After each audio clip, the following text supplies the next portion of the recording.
세상을 바라보는 발칙한 시선, 발칙한경제입니다. 오늘도 재밌는 경제 이야기 들려드리겠습니다. 안녕하세요. 상식주의자 권순우 기자입니다. 오늘은 특별히 게스트를 모셨습니다. 대한민국 최고의 자동차 전문 애널리스트 송선재 위원님 모셨습니다. 안녕하십니까? 안녕하세요. 송선재입니다.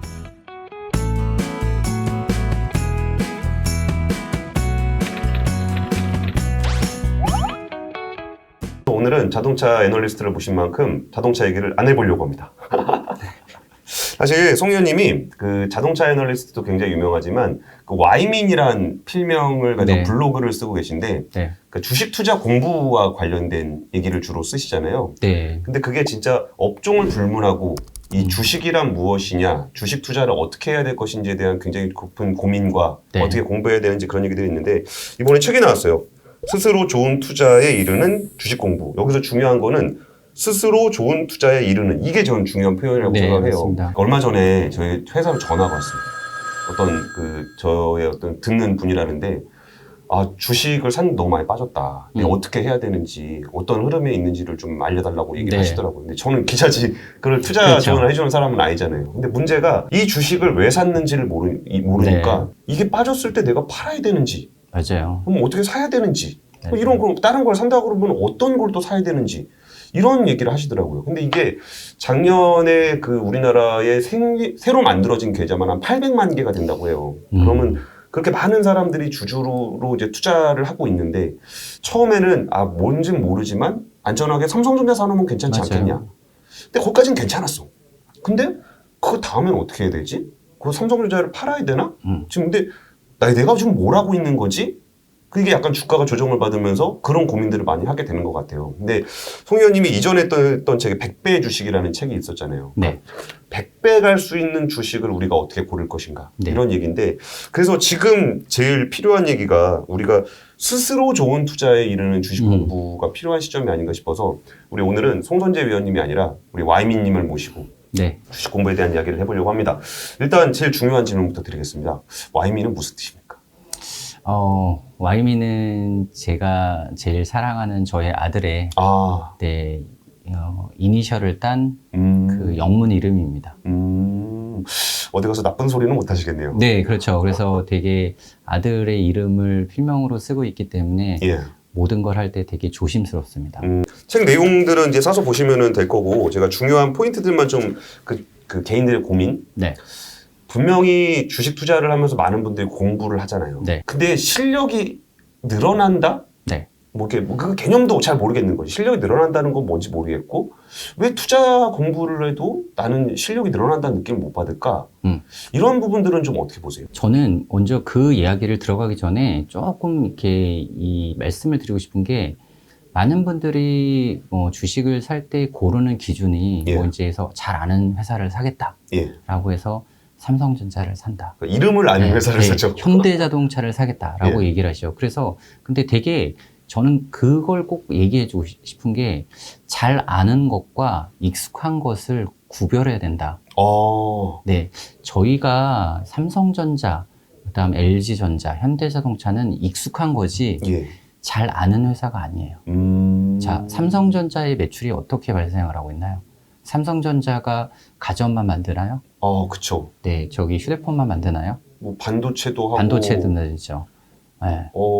그러게요. 그러니까 네. 어디서부터 어디까지가 네. 삼성전자가 하는 일인지를 모르겠어요. 맞습니다. 예. 이익은 반도체에서 더 많이 나죠. 예. 그럼 반도체는 어떻게 만들까요? 반도체의 산업 성장률은 어떻게 될까요? 음. 반도체의 경쟁사는 누가 할까요? 반도체에서 어, 원재료라든가 이런 피곤한데? 게 영향을 미치면은 도대체 예. 어떻게 영향을 줄까요? 그러니까 사람들은 단순하게 우리가 주변에 있는 되게 익숙한 기업, 뭐 피터 린치라는 그 예. 유명한 투자가분께서 그렇게 얘기했죠. 실생활에 관련된 걸 사라. 예. 라고 얘기를 하지만은, 그거를 그 실생활에 관련된 거기서 아이디어를 얻어서 그 기업을 분석을 해보라는 뜻으로 얘기를 한 건지, 단순하게 그 기업을 갖다가 그냥 익숙하고 들어봤으니까 사라, 이런 뜻으로 얘기한 게 아니에요. 물론 확률적으로 봤을 때 우리가 익숙한 그 삼성전자 과거에도 되게 잘했고 지금도 잘하고 예. 그런 포텐셜이 있는 업체들 검증이 됐잖아요. 예. 검증이 됐으니까 확률적으로 좋은 기업일 확률이 되게 높아요. 그렇지만은 그거는 익숙한 거죠, 여전히.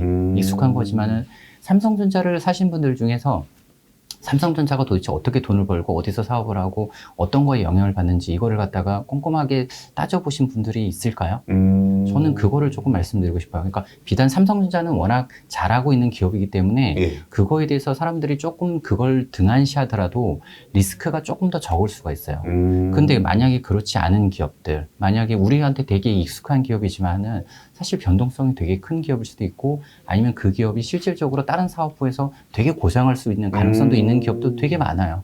그런 기업들을 샀을 때는 되게 어떻게 할 거냐라는 걸 갖다가 좀 먼저 말씀을 드리고 싶어요. 그 말씀이 되게 인상적이었어요. 예를 들어서 내 신문을 봤는데 반도체가 쇼티지래. 와, 그럼 반도체가 잘 되겠네? 네. 그럼 삼성전자를 사야지. 이러면 안 된다는 거지. 그러니까 삼성전자에서 반도체가 어떤 영향을 그쵸. 미치고 있고 그럼 반도체 외에 다른 게 또 삼성전자에 어떤 영향을 미치고 있는지도 봐야 되고 네. 이런 것들을 분석했을 때 그 기업에 대해서 내가 좀 어느 정도 이해해야 한다라고 얘기하는 거지.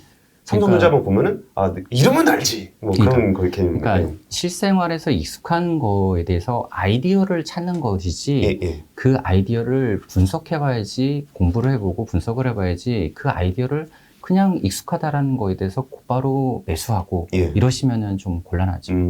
그러면 그 기업을 어떻게 분석하는 건지 이거는 굉장히 좀 방대한 얘기가 될 테니까 오늘은 네. 그런 얘기는 좀 빼고 또 그 사람들이 궁금해하는 거 이렇게 그럼 분석을 잘해서 이제 투자를 한다 그러면은 일종의 뭐 모멘텀이 아니라 가치를 보고 투자한다 그리고 뭐 장기 투자한다 뭐 그런 얘기들 많이 하는데 이 가치 투자, 장기 투자 이런 개념에 대해서는 좀 어떻게 이해를 해야 돼요? 저는 가치 투자라는 용어 자체가 어떻게 보면은 되게 호도되고 있다라고 생각해요. 그러니까 잘못 사용되고 있다.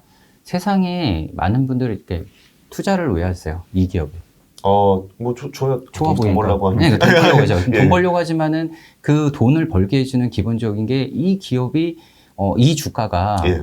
내가 생각했던 가치보다 싸다라고 생각하기 때문에 사신 거 아닌가요? 그러니까 쉽게 얘기하면은 우리는 이 주가가 올라갈 거라고 생각하니까 사는 올라갈 거라고 하는 거는 그 올라갈 거라고 하는 거에 생각이 가격은 여기지만은 가치는 여기니까 당연히 가격이 가치를 따라서 올라갈 거다라고 믿으시는 거잖아요. 예. 그러니까 가치 투자라는 용어는 기본적으로 투자라는 용어 자체가 가치와 가격을 비교하는 행위가 있어요. 근데 그걸 갖다가 가치 투자라고 하는 이유가 뭐냐라면은 예. 그러니까 그 투자에 있어서 가치 있는 기업을 발굴하는 것도 되게 중요하지만은 예.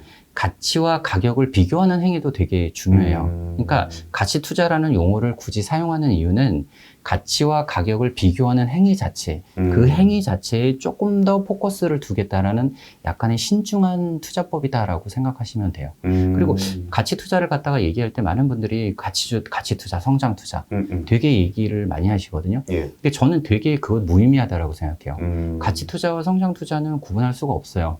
기본적으로 성장이 없는 회사가 가치가 크다라고 생각하는 것도 되게 어렵고요. 예. 가치는 기본적으로 성장을 기반으로 나와요. 그렇기 때문에 그러니까 이거죠. 가치와 가격을 비교하는 행동에서 좀 가치의 성장 부분을 좀 더 강조하는 게 성장 투자라고 생각을 하시면 되고요. 이제 미래의 성장 가능성에다가 높은 가치를 두는 게 네. 성장 투자. 네. 예. 그리고 가치와 가격을 비교하는 행동 자체, 그 행위 자체. 그래서 그거에 대한 괴리를 조금 더 강조하는 게 많은 분들이 얘기하는 가치 투자거든요. 근데 사실은 둘 다 똑같은 의미예요.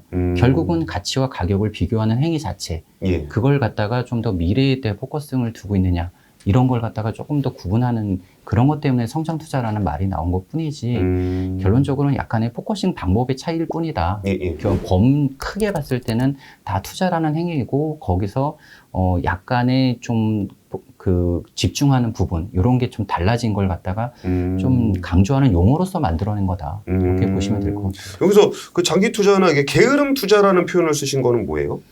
장기 투자를 하실 때 많은 분들이 오해를 하시는 게 장기 투자라는 용어에 장기라는 시간적인 용어가 들어가 있어요. 예. 시간적인 용어가 들어가 있으니까 장기 투자를 시간의 개념으로 자꾸 받아들이세요. 그쵸. 장기니까. 네. 예. 근데 실제로 장기 투자는 시간을 갖다가 그 뜻하는 용어가 아니라 장기라는 그 시간을 목적으로 한 투자인 거고요. 시간을 목적으로. 네, 그러니까 시간을 기준점으로 잡은 투자를 갖다가 나타내는 건데 실질적인 장기 투자는 성장 잠재력이 되게 큰 기업을 예. 발굴해서 그 기업이 실제 성장할 때까지 동행을 하면서 기다렸다가 그 기업이 충분히 성장했을 때 그 과실을 나누겠다라는 기본적인 그런 마인드가 깔려있는 투자법이에요. 그러니까 시간적인 게 목표가 아닌 시간이 좋은 기업을 선발하는 거에 따른 결과로서 다가오는 게 장기 투자입니다. 그러니까 오늘 사서 내일 팔고 이게 기간의 문제가 아니라 기간의 문제가 아니다. 이 기업이 좋은 투자 포인트를 발견했을 때 그게 현재 실제로 이루어지는 그 기간까지 충분히 기다려줄 시간을 주고 그걸 갖다가 기다렸던 그 결과가 장기일 뿐이에요. 그렇죠. 그럼 게으름 투자는 뭐예요? 그러니까 게으름 투자는 그러니까 많은 그 대가들이 하는 게 좋은 주식을 사서 장기 보유하라. 이런 식으로 말씀을 하시죠. 그러니까 사람들이 다들 그러면 좋은 기업 사갖고서 그냥 묵혀두면 되겠네. 맞아요. 뭐 어떻게 보면 맞는데 그거는 결과적인 거고 이 게으름 투자라는 거는 뭐냐면은 우리가 그 기업을 갖다가 그냥 놔두라는 얘기가 아니에요. 우리가 그 기업을 처음에 샀을 때의 기본적인 아이디어가 있을 거 아닙니까? 이 기업을 왜 샀을까? 라는 거에 대한 투자 이유가 있을 거 아닙니까? 근데 그 투자 이유가 중간중간에 변동하기도 해요. 중간중간에 변동하기고 내가 생각이 틀렸을 수도 있고 그러니까 기본적으로 내가 생각했던 투자 아이디어가 이 기업이 제대로 그걸 실현하고 있는지를 주기적으로 체크를 해야 돼요. 그래서 주기적으로 체크해서 처음에 아이디어가 달라졌을 경우는 당연히 매도를 해야 되는 게 맞아요. 아니면 그 아이디어가 충분히 실현됐어요. 그래서 더 이상 그 아이디어가 워킹할 것 같지 않다라는 생각이 들면 당연히 또 매도를 해야 되는 거예요. 그러니까 좋은 기업을 사서 장기 보유하라는 말은 그냥 아무것도 하지 말라, 복지부동하라는 뜻이 아니라 이 기업이 정말 생각했던 대로 제대로 움직이고 있는지 이걸 주기적으로 체크를 하는데 그 체크하는 과정에서 이 아이디어와 관련되지 않은 그러니까 투자적인 이유가 아닌 이유로 주식을 매도하는 그런 걸 하지 말라는 뜻인 거예요. 약간 주가 많이 오른 것 같은데 팔아야지 이렇게 하지 말라는 거죠. 그 비즈니스가 완성될 때까지 어느 정도 기다려주는. 네, 그러니까 뭐 예를 들면은 어느 기업이 뭐 3년 지금 아주 되게 좋은 기술을 개발하고 있어요. 좋은 기술을 개발하고 있는데 3년 후에 이게 터질 것 같아요. 3년 후에 이게 시장에 나와서 그때 센세이셔널하게 뭔가 영향을 줄 거라고 생각을 해요. 근데 그걸 갖다가 그 아이디어를 가지고 투자를 했어요. 그러면은 3년이나 4년, 5년 동안 계속 그 아이디어가 제대로 워킹할 것인지 이걸 체크를 해야 돼요. 계속 체크를 하면서 가다가 뭐 갑자기 핵심 개발자가 이탈. 그러면 드랍되는 거잖아요. 그러면 당연히 그거에 대한 핵심 아이디어는 훼손되는 거잖아요. 그럼 당연히 매도해야 되는 거고. 근데 처음에 이제 그걸 갖다가 아이디어를 갖다가 이제 해서 제품을 개발했어요. 제품을 개발하고 3년 후에 실제로 내놨는데 갑자기 시장이 달라져서 그 아이디어, 그 제품에 대해서 쓰임새가 없었어요. 또 다른 경쟁사에서 혁신적인 기술을 내놨어요. 그럼 그것도 당연히 그 아이디어가 훼손된 거거든요. 그런 걸 때는 당연히 매도해야 되는 거고 이런 식으로 그 아이디어가 실제로 워킹하고 있는지를 꾸준히 체크를 하면서 가야 된다는 거죠. 우리가 둘 다 자동차 좋아하는 사람들이니까 한 5년 후에 진짜 기똥찬 디젤 자동차를 만든대. 디젤 자동차는 지금 사시면 안 되죠. 그러니까 이전에 만약에 한 10년 전쯤에 그런 아이디어가 있었다면 그 5년 후에 나올 디젤 자동차를 기대하면서 투자를 할 수 있는데 지금처럼 친환경으로 전환되고 있는 이런 타이밍이라면은 그런 아이디어는 이제 훼손이 됐다. 네, 중간에 사장됐겠죠. 아무래도. 근데 되게 안타까운 얘기를 좀 해주신 것 같아요. 이게 작년에 제가 또 그 녹색 ESG 이런 데 관심 많은데 정말 작년에 녹색 주식들 주가 좋았거든요. 근데 그게 녹색이라는 게 이루어지는 기간은 굉장히 길어요. 2030년, 길게는 2050년 이렇게 얘기하는데 정말 그 테마는 일주일을 못 가. 그런 거 보면은 이게 진짜 녹색 산업이 될 거라고 생각하는 거야? 이게 녹색 산업을 이렇게 접근을 해야 되는 거야? 라는 고민들이 좀 있었는데 오히려 그런 투자는 실질적으로 그 회사들이 뭐 태양광이면 태양광, 풍력이면 풍력을 실제로 이제 완성해내는 기간까지 내가 그걸 믿고 투자한다면 좀 기다려줄 수 있는 그런 그 어떤 게으름이 아니라 부지런한 성실성이 좀 필요하지 않을까 싶은데 그거 관련해서는 이렇게 보시면 돼요. 좋은 주식을 투자하는 기본적인 3단계는 좋은 주식을 발견할 수 있는 통찰력이 있어야 돼요. 그리고 그거를 남들이 사지 않을 때 살 수 있는 용기가 필요합니다. 그리고 아이디어를 충분히 발현해서 그 기업이 성장할 때까지 기다릴 수 있는 인내심이 필요해요. 근데 그 중간중간에 그 수많은 변동성이 괴롭힐 거예요. 그 어마어마한 제일 큰 적은 옆에 애가 딴 걸로 돈 벌게 하는 거죠. 네. 그런 것도 아마 그 인내심을 갖다가 자극하는 주요 요인 중에 하나일 거예요. 근데 이 세 개 중에서 다 중요해요. 네. 좋은 통찰력도 중요하고 용기도 중요하고 인내심도 인내심. 중요해요. 근데 가장 어려운 건 진짜 인내심이에요. 알겠습니다. 그리고 우리가 이제 투자 아이디어를 뭐 일단 얻어야 될 텐데, 그럼 투자 아이디어를 얻으려면 뭔가를 이제 궁금해해야 되잖아요. 네. 그러니까 투자자는 어떤 질문을 하면서 살아야 돼요?